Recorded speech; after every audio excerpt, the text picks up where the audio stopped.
Hey guys, let's understand the strategic positioning analysis as one of the components of a strategic cost management.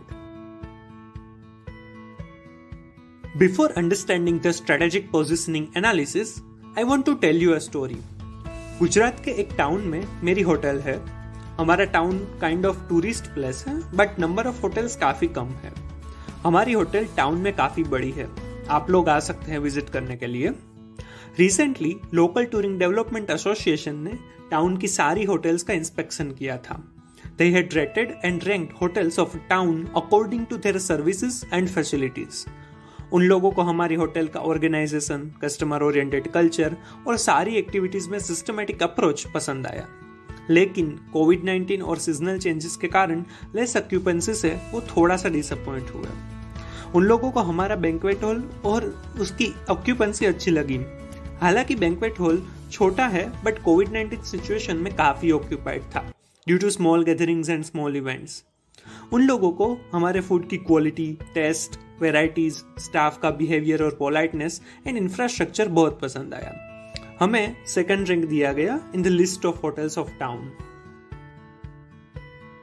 चलिए अब समझते हैं strategic positioning analysis. Strategic positioning analysis is a company's relative position within its industry matters for performance. Simply, company कहाँ stand करती है वो matter करता है. इस कंपोनेंट में कंपनी की इंडस्ट्री में रिलेटिव पोजीशन को एनालाइज किया जाता है. इन आवर एग्जाम्पल, एसोसिएशन के द्वारा किया गया इन्वेस्टिगेशन हमारे लिए स्ट्रेटेजिक पोजीशनिंग एनालिसिस ही है. इसकी वजह से हमें पता चला कि होटल कौन से पोजीशन पर स्टैंड करती है इन द टाउन, और वो हमारे फ्यूचर परफॉर्मेंस को भी मैटर करेगा. Got it? Strategic positioning reflects choices a company makes about the kind of value it will create and how that value will be created differently than rivals. In our example, हमारा organisation, culture, system, food quality, taste, varieties, staffs polite behaviour, small banquet hall, infrastructure etcetera हमारी choices और created values थी जो दूसरों से अलग थी, और उस वजह से हमें सेकंड रैंक मिला इन the list of hotels of town. Clear? Strategic positioning analysis is concerned with impact of external and internal environment on the overall strategy of a company. Future को ध्यान में लेना इंपॉर्टेंट है और करंट स्ट्रेटेजीज को assess करना कि वो स्ट्रेटेजिक पोजीशन से मैच करते हैं कि नहीं. इन आवर एग्जाम्पल, उस इन्वेस्टिगेशन के रिजल्ट के बेसिस पर डिसीजन ले सकता हूं कि होटल को किस तरह से बेटर पोजीशन पर ले जाऊं और फ्यूचर परफॉर्मेंस को इंप्रूव करूं. Understood? There are 3 factors which may affect the strategic position of a company.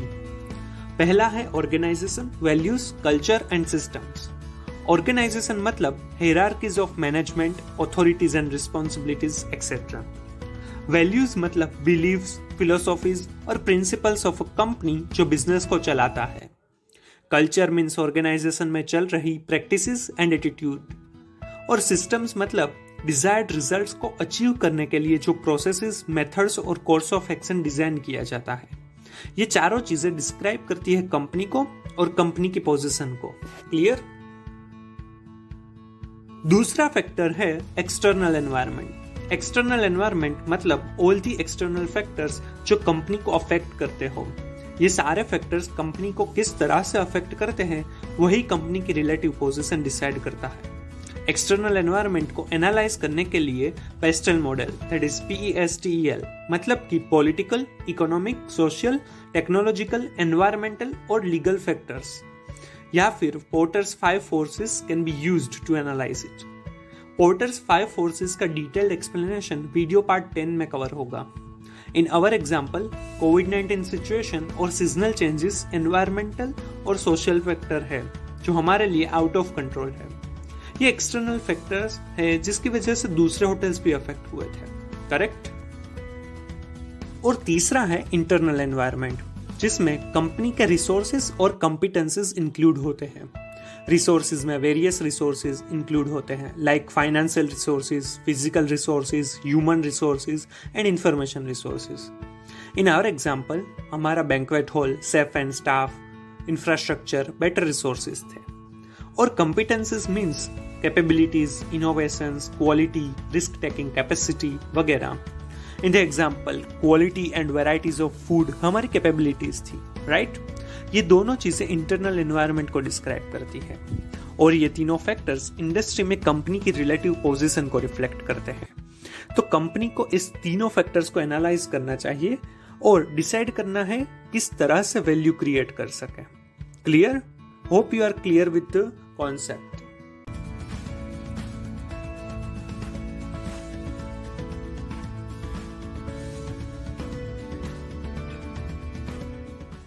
Hey guys, hope you have learned from this video. So please like and share the video, comment if you have any doubt or a suggestion, and don't forget to subscribe the channel.